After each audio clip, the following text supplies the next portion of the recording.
नमस्कार, मी संकेत गोमांतकच्या इव्हिनिंग बुलेटिनमध्ये आपलं स्वागत करतो। जाणून घेऊया आज दिवसभरात गोव्यात घडलेल्या काही ठळक घडामोडी।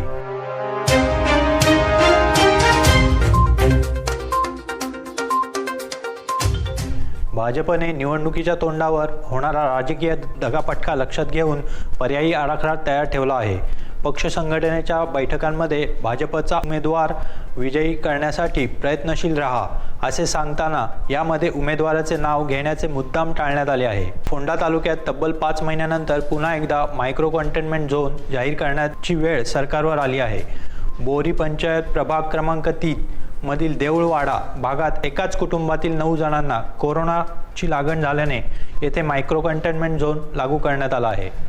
गोव्यात काल रात्री उशिरा आमदार चर्चिल आलेमाव यांचा मुलगा सावियो आणि पुतण्या वॉरेन यांनी बाणवलीमध्ये आपचे स्वयंसेवक आणि जिल्हा पंचायत सदस्य हॅन्झेल फर्नांडिस यांच्यावर हल्ला केल्याचा आरोप आपकडून करण्यात आला आहे।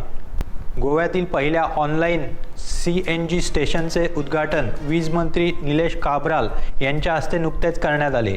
CNG पेट्रोल, डिझेल तसेच इलेक्ट्रॉनिक चार्जिंग स्टेशन असलेले हे पश्चिम विभागातील एकमेव केंद्र आहे।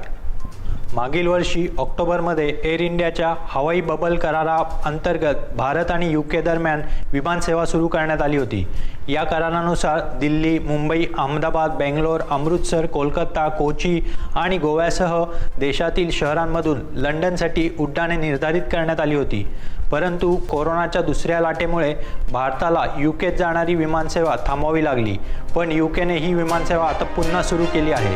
त्या आज दिवसभरात गोव्यात घडलेल्या काही ठळक घडामोडी अशाच ताज्या अपडेट जाणून घेण्यासाठी आमच्या दैनिक गोमांतकच्या पेजला भेट द्या आणि आमच्या YouTube चॅनलला सबस्क्राईब करा।